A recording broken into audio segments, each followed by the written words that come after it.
वंदे मातरम। बहुत स्वागत है आप सभी का नेटवर्क 10 पर। आपके साथ मैं हूं मनीषा शर्मा और हमारे खास कार्यक्रम सत्ता का टेम्परेचर में आप सभी का बहुत स्वागत है। यूपी विधानसभा में सोमवार को बजट सत्र की शुरुआत हंगामे के साथ हुई और सत्र शुरू होते ही समाजवादी पार्टी के विधायकों ने जोरदार हंगामा शुरू किया। 1 घंटे 10 मिनट तक राज्यपाल आनंदीबेन पटेल का अभिभाषण भी इस दौरान चला और इसी दौरान समाजवादी पार्टी के विधायक राज्यपाल वापस जाओ के नारे लगाते रहे। दिल्ली में संसद हो या फिर राज्यों में विधानसभा के सत्र का एक एक पल बेशकीमती होता है और पक्ष हो या फिर विपक्ष हो, सदन की गरिमा बनाए रखनी चाहिए और सदन अखाड़ा नहीं है।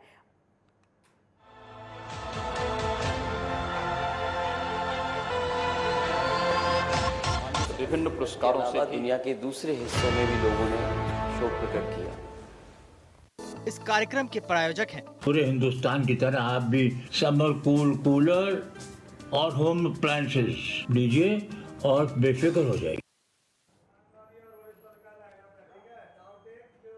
तो संसद हो या फिर राज्य के विधानसभा हो, लेकिन सत्र का एक एक पल बेशकीमती होता है और इसे जाया नहीं होने देना चाहिए। इसी पर आज हमारी चर्चा रहेगी। हमारे साथ पैनल हमारा जुड़ा हुआ है। सबसे पहले आपका तारुफ उनसे करवा देते हैं। नीलेश मिश्रा जी, प्रवक्ता बीजेपी के, नवीन दुबे जी, नेता समाजवादी पार्टी के, और आरपी उपाध्याय जी, वरिष्ठ पत्रकार हमारे साथ जुड़े हुए हैं। सबसे पहले वरिष्ठ पत्रकार के साथ मैं शुरुआत करना चाहूंगी। देखिए आरपी उपाध्याय जी, संसद, दिल्ली का संसद हो या फिर राज्यों में विधानसभा हो, सत्र का एक एक पल बेशकीमती होता है और ऐसे में बेहद जरूरी होता है कि उसको सही मायने में उसका यूटिलाइजेशन होना चाहिए। लेकिन होता क्या है वो हम और आप काफी वक्त से देखते आ रहे हैं। हंगामा करता है विपक्ष। हालांकि लोकतंत्र ही कहता है कि कहीं ना कहीं आपको पूरी अभिव्यक्ति की आजादी है, लेकिन उसमें वक्त जाया होता है, जनता का भी और पैसे भी जाया होते हैं। कितना जरूरी है हंगामा ना हो, उसका निष्कर्ष निकले? देखिए, हंगामा ना हो ये सुनिश्चित करना राजनीतिक दलों का कर्तव्य है। चाहे वो संसद है, चाहे वो विधानसभा है, उसकी कार्रवाई सुचारू रूप से चले, ये भी उन सबका दायित्व है। लेकिन होता अलग है मनीषा। जब हम सत्ता में होते हैं तब हमको लगता है कि एक एक मिनट कीमती है और विपक्ष समय बर्बाद कर रहा है या बाधाएं उत्पन्न कर रहा है। लेकिन जब हम विपक्ष में होते हैं तो हम कहते हैं कि कई बार संसद न चलने देना भी देश हित में होता है। मैंने ये भी सुना है और संसद में बोला गया कि कई बार संसद न चलने देना देश हित में है। तो देखिए, कोई भी विपक्षी दल हो, सत्ताएं आती हैं जाती हैं, जीत हार होती रहती है। आचरण सही होना चाहिए, लेकिन कामोवेश ऐसा देखा नहीं गया है। सरकार का ध्यान आकर्षित करने के लिए संसद की कार्रवाई बाधित की जाती है, विधानसभा की कार्रवाई बाधित की जाती है, जबकि ये निंदनीय है और इसकी जितनी निंदा की जाए वो कम है। लेकिन कौन आचरण सुधारेगा? देखिए, जहां तक बीजेपी जब विपक्ष में थी तो संसद में बोला था उन्होंने कि भी संसद की कार्रवाई न चलने देना। जेटली जी ने या सुषमा स्वराज जी ने बोला था। तो ऐसी जब परिस्थितियां आती हैं तो देखिए, सत्ता पक्ष को फ्लोर मैनेजमेंट, मतलब जो भी विपक्षी दल हैं उनके साथ एक तालमेल स्थापित करना चाहिए और कार्रवाई सुचारू रूप से चले, ये सुनिश्चित करना चाहिए। कहीं ना कहीं ये बहुत जरूरी है कि सड़कों पर नहीं तो कम से कम संसद में वो तालमेल जरूर दिखना चाहिए। ठीक है, नवीन दुबे जी, देखिए आप विपक्ष में हैं, लेकिन सवाल यही कि पक्ष हो या फिर विपक्ष हो, सदन की गरिमा तो गरिमा है और उसे बनाए रखने देना चाहिए। कहीं ना कहीं विपक्ष को भी समझना चाहिए। लेकिन जो कल देखा, जो आज देखा, कहीं ना कहीं जो लगातार विपक्ष हंगामे कर रहा है, कितना असर उस पर पड़ता है। कहीं ना कहीं जो कार्यवाही है संसद की और सत्र की, वो उससे प्रभावित होती है। ये बेहद जरूरी है सर कि उस पर लगाम लगाई जाए, उस पर रोक लगाई जाए। मनीषा जी, निश्चित तौर पर सदन को चलाने की जिम्मेदारी सत्ताधारी दल की होती है।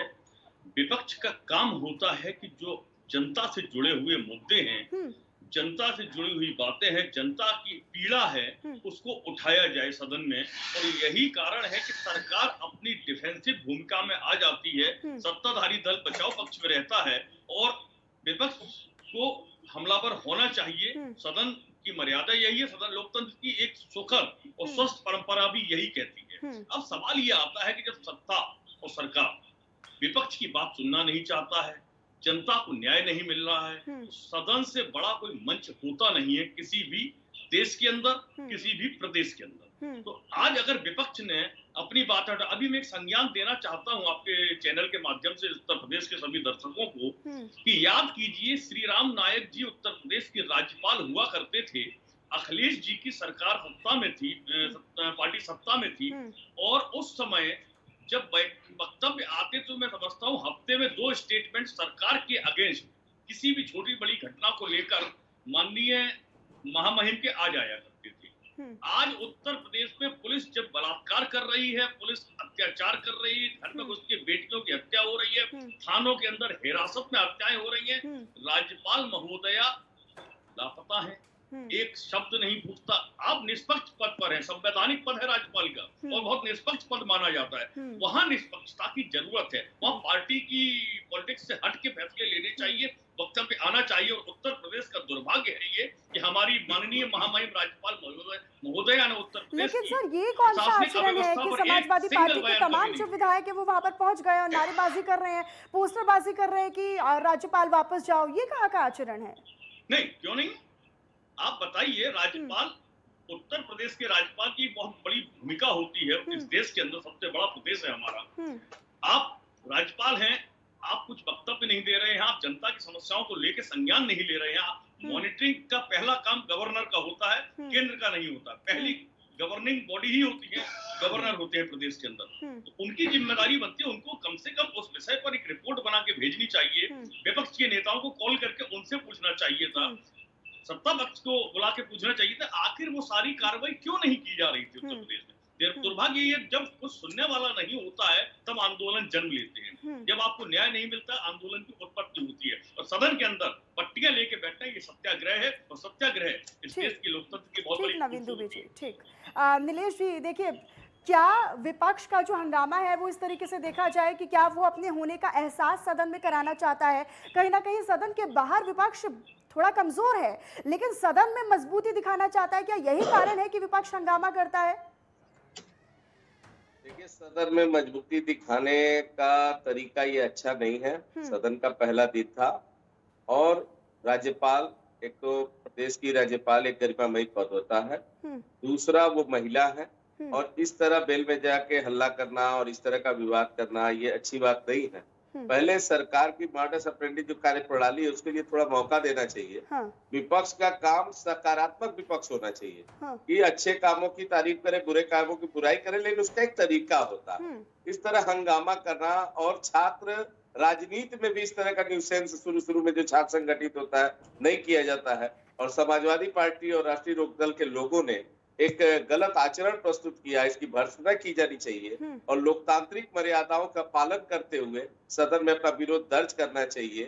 और राज्यपाल का अभिभाषण वो प्रदेश के लिए एक विजन प्लान होता है। 5 साल का जो सरकार नहीं आती, उससे राज्यपाल के अभिभाषण में पूरे प्रदेश की कार्यप्रणाली छुपी हुई होती है कि पूरे प्रदेश को हम कैसे चलाएंगे, नई सरकार कैसे चलाएगी।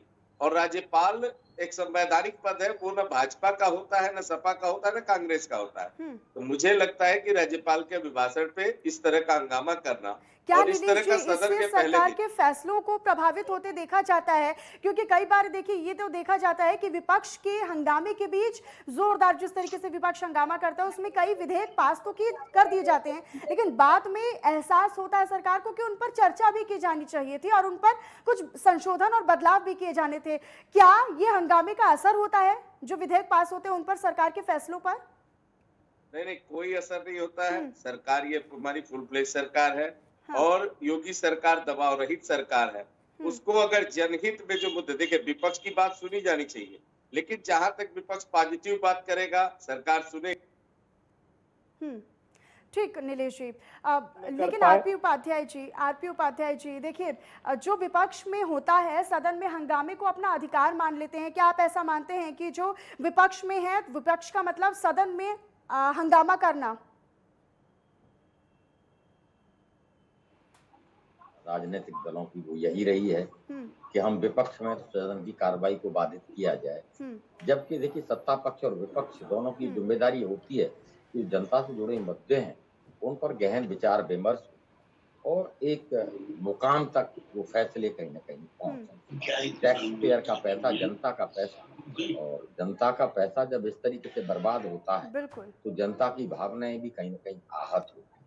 हम्म अब ये ड्यूटी जो है ये दोनों तरफ से है, हम्म सत्ता पक्ष भी और विपक्ष भी। हम्म जो आज सत्ता में है कल विपक्ष में थे, आज जो विपक्ष में है कल सत्ता में थे। हम्म किसी न किसी को पहल करनी पड़ेगी, हम्म और जब पहल होगी तो मैं समझता हूँ फिर वो एक नजीर पेश होगा हम्म कि देखिए हम विपक्ष में थे, हमने सदन की कार्रवाई को कभी बाधित नहीं किया, और हम आपसे भी ये उम्मीद करते हैं कि आप इस तरह का आचरण करें कि सदन की कार्रवाई को बाधित ना हो। हम्म सदन चर्चा के लिए होता है। हम्म मान लीजिए सरकार कोई भी विधेयक, कोई भी कानून, कुछ भी लेके आ रही है, उस पर आप स्वस्थ चिंतन कीजिए और उस पर बहस दीजिए। अच्छा, और अपने आरपी सुझाव उपाध्याय जी, जैसे कि आप जिक्र भी कर रहे हैं लगातार कि जनता पर भी असर इसका पड़ता है, जनता पर किस तरह का असर पड़ता है, और ये भी जानना बेहद जरूरी है क्योंकि पैसे भी नुकसान में जाते हैं, कहीं ना कहीं लोगों के पैसे हैं। जिस पल पल में जिस तरह से कार्यवाही चलती है सदन की, उसमें पल पल के पैसे लोगों के भी जाते हैं, जनता के भी जाते हैं।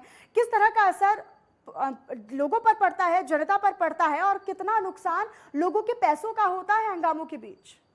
देखिए, सबसे ज्यादा नुकसान अगर किसी का होता है मनीषा, तो वो जनता का होता है और जनता के पैसे का। क्यों, जो भी कानून बनाए जाते हैं वो जनता के लिए होते हैं, जनता के हित के लिए होते हैं।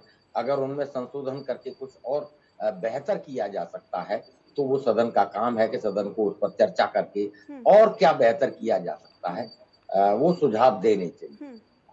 लेकिन होता इसके उलट है, और मैं किसी एक पॉलिटिकल पार्टी की बात नहीं कर रहा। मैंने कहा ना कि सत्ताएं आती रहती हैं, जाती रहती हैं। आज जो सत्ता में, कल विपक्ष में, कल जो विपक्ष में थे, आज सत्ता में होंगे। लेकिन कहीं ना कहीं जो एक नजीर पेश की जानी चाहिए वो नजीर पेश नहीं की जा रही।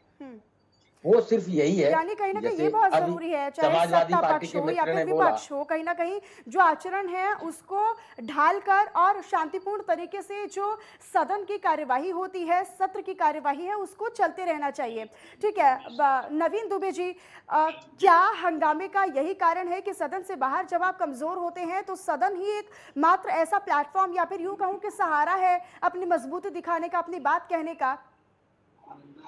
नहीं मीनाक्षी जी, देखिए ऐसा नहीं है कि आप अगर सड़क पर कमजोर हैं तो आप सदन में मजबूती दिखाएंगे, पहली बात। दूसरी चीज, समाजवादी पार्टी आज की तारीख में एक मजबूत और सशक्त विपक्षी गठबंधन को लेकर सामने खड़ी हुई है, जो बहुत बड़ी चुनौती आज की तारीख में उत्तर प्रदेश सरकार के लिए है, पहली चीज। दूसरी भी बात आती है कि सदन किसी कमजोर के वक्तव्य का माध्यम मंच नहीं है। सदन जनता का एक मंच है। चुने हुए जनप्रतिनिधि जब वहां आते हैं, उनकी जिम्मेदारी बनती है वो अपने क्षेत्रों की समस्याएं, अपने आसपास की समस्याएं, अपने प्रदेश की समस्याएं, जनमानस की समस्याएं उठाएं वहां पर, और उनका उस सदन के अंदर सत्ता पक्ष समानांतर समुचित हल प्रदान करे, आश्वासन दे। ये प्रणाली सदन की होती है। अब क्या होता है कि सत्ता पक्ष मनमाने तरीके से आता। आप देख लीजिएगा, भारतीय जनता पार्टी की सरकार जब से उत्तर प्रदेश में आई है, सदन के सत्र इन्होंने छोटे कर दिए हैं। छोटे क्यों कर दिए? क्योंकि आप सवालों से बचना चाहते हैं। पिछले 5 वर्ष की अगर आप सदन के जितने सत्र चले हैं उन सत्रों का अगर देख लें तो शायद कोई सत्र ऐसा होगा जिसमें इन्होंने विपक्ष को सम्मान पूर्वक तरीके से स्वीकार किया हो या उसके सवालों का जवाब दिया हो। केवल हंगामे की भेंट चढ़कर अपने एक तरफा इन्होंने अपने बिल पास कर लिया। लेकिन विपक्ष की तैयारी क्या है? क्योंकि विपक्ष की तरफ से इस बात की क्या तैयारी है सर कि सड़कों पर जाकर लोगों के बीच में अपनी मजबूती बनाए, सड़कों पर मजबूत बने, ताकि अगर सदन की कार्रवाई चलती है तो उसमें कहीं ना कहीं इस तरह के हंगामे की जरूरत ही ना पड़े विपक्ष को। अगर वो सड़क पर मजबूत रहेगा तो लोगों के बीच लगातार जाते रहेंगे तो निश्चित तौर पर मनीषा जी, सबसे बड़ी चीज क्या है कि जब सड़क पर जनसंपर्क हो रहा है, जनता की चीजें दिखाई दे रही हैं, जनता के साथ अन्याय होता दिखाई दे रहा है, तब विपक्ष सदन में आके वो आवाज उठा रहा है। अब विपक्ष की आवाज को अगर आप दबाने का प्रयास करेंगे तो जाहिर सी बात है, दबाव हमेशा विद्रोह को जन्म देता है, और वही विद्रोह होता है, उसी लिए विरोध किया जाता है सदन के अंदर। और सदन के अंदर विरोध एक बहुत पुरानी परंपरा चली आ रही है। इस परंपरा का निर्वहन होना भी बहुत जरूरी है। अगर ये परंपरा रुक जाएगी तो निश्चित तौर पर सत्ता पक्ष जो है वो निरंकुश हो जाएगा, और जब सत्ताएं निरंकुश हो जाती हैं तो उस प्रदेश की, उस राज्य की स्थितियां बद से बदतर होती चली जाती है। सत्ता है प्रमाणित है। ठीक। नीलेश जी, क्या सदन में हंगामा लोकतंत्र की छूट है और यही कारण है कि हंगामा लगातार होता है और आज या फिर कल की ही बात नहीं है, बीते कई सालों से हम देखते आ रहे हैं कि जिस तरीके से कार्यवाही चलती है वो शुरुआत ही हंगामे के साथ होती है। क्या लोकतंत्र इसकी वजह है? देखिए, लोकतंत्र इसकी वजह नहीं, हाँ। काम करने का जो तरीका है सपा का, हाँ। जो अभी हमारे भाई साहब सपा के कह रहे थे, जनता के बीच ये 14 में विश्वास खो चुके हैं, 17 में खो चुके हैं, 19 में खो चुके हैं, 22 में खो चुके हैं। अब इनके पास जब ये जनता में तब जाएंगे जब जन समर्थन मिलेगा। जनता इनके काम करने के सलीके को जान चुकी है और ये लोग उस दल से आते हैं जिन्होंने सत्ता में रहते बोल मुलायम हल्ला बोल के पूरे प्रदेश को अराजकता में झोंक दिया था और मायावती जी का चीरहरण करने वाली पार्टी।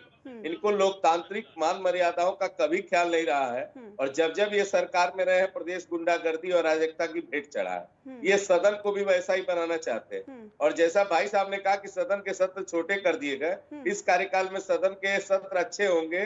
आपको याद होगा पिछले मतलब यूपी सरकार में 2.5-3 साल कोविड का समय रहा। कोविड के समय में सदन चलाना संभव नहीं था, इतना लंबा सदन नहीं चल सकता था जहां लोगों की गैदरिंग रोकी जा रही थी। उसमें हम सदन कैसे लंबा चला सकते थे? तो अब सदन भी अच्छा चलेगा, अच्छी चर्चाएं भी होंगी, लेकिन विपक्ष को एक माहौल बनाना पड़ेगा। बिल्कुल, आपके कहने का तात्पर्य यही है नीलेश जी कि माहौल बिगाड़ने की कोशिश विपक्ष करता है? एकदम योगी सरकार के जनहितकारी कार्यों के वजह से विपक्ष में एक बौखलाहट है। इनको 22 के आने वाला 24 और 27 में भी अपना भविष्य नहीं दिख रहा है। हाँ। तो खिसियानी बिल्ली खंबा नोचे। हाँ। अब ये सदन में नौटंकी करके जनता को दिखाना चाहते हैं कि हाँ हम भी हैं, हम भी हैं, हम भी हैं। ये जताने के लिए खिसियानी बिल्ली खंबा नोच रही है, हल्ला मचा रहे हैं और अपना गंभीर प्रदेश आरोप आप पर दिखाने लग के रहे लिए। हैं कि आप अपनी मौजूदगी दर्ज कराना चाहते हैं और यही कारण है कि लगातार विपक्ष हंगामा भी करता है। एकदम विपक्ष जो है लगातार अपनी मौजूदगी सड़क पे दिखा नहीं पा रहा है, विधानसभा में दिखा नहीं पा रहा, लोकसभा में दिखा नहीं पा रहा।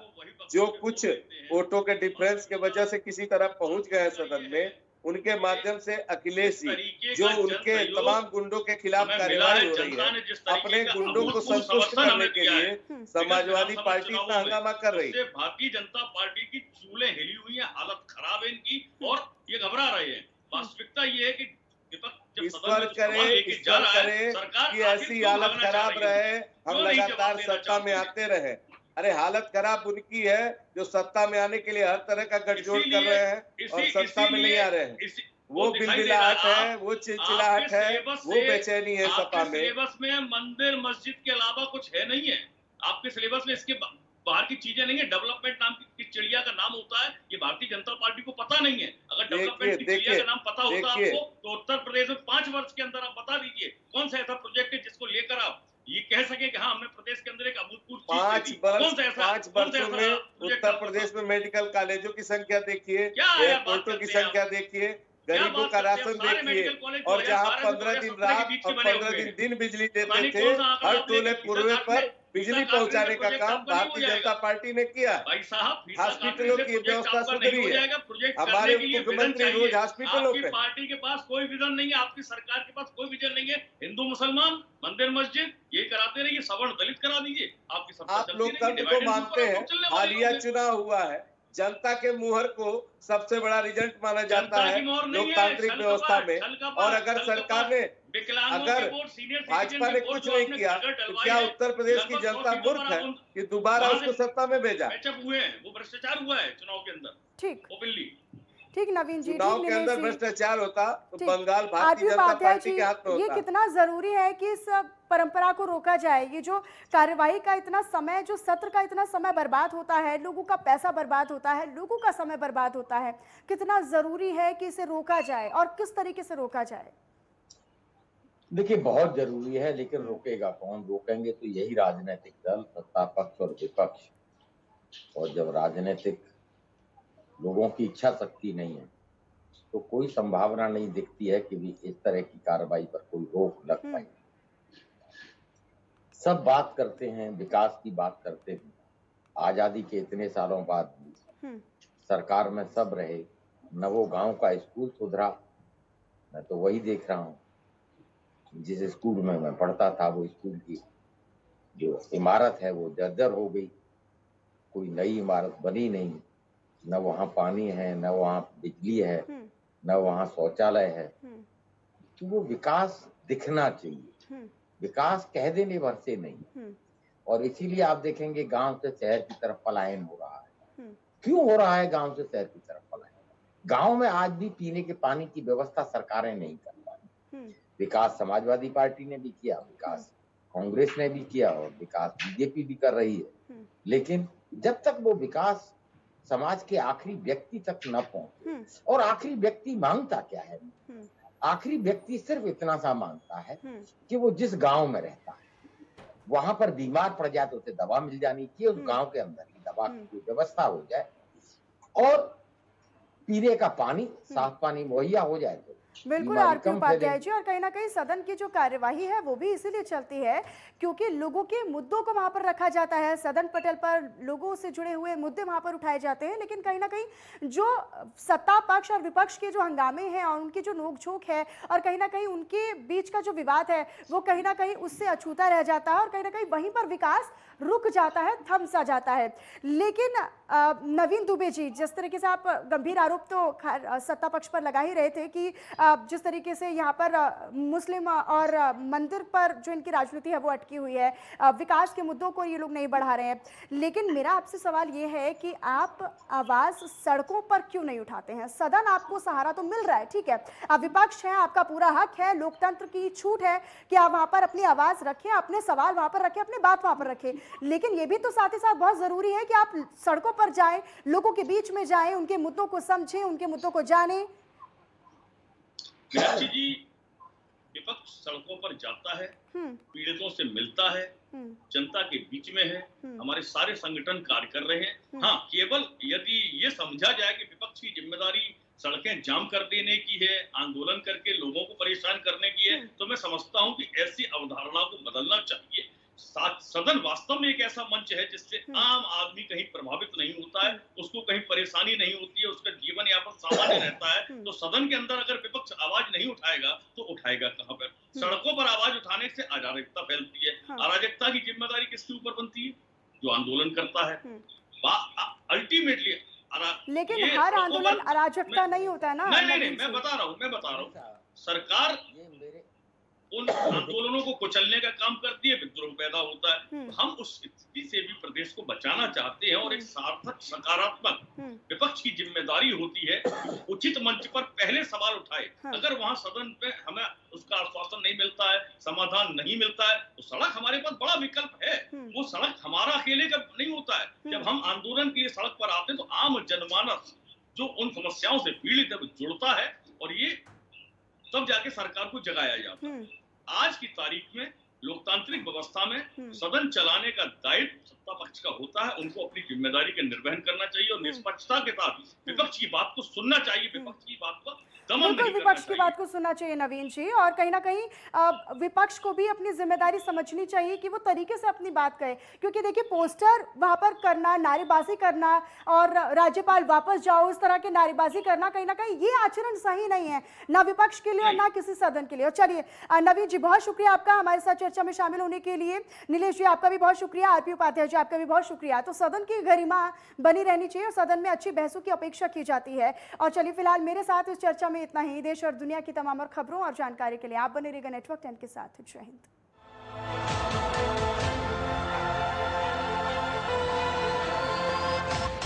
विभिन्न पुरस्कारों से दुनिया के दूसरे हिस्सों में भी लोगों ने शोक प्रकट किया।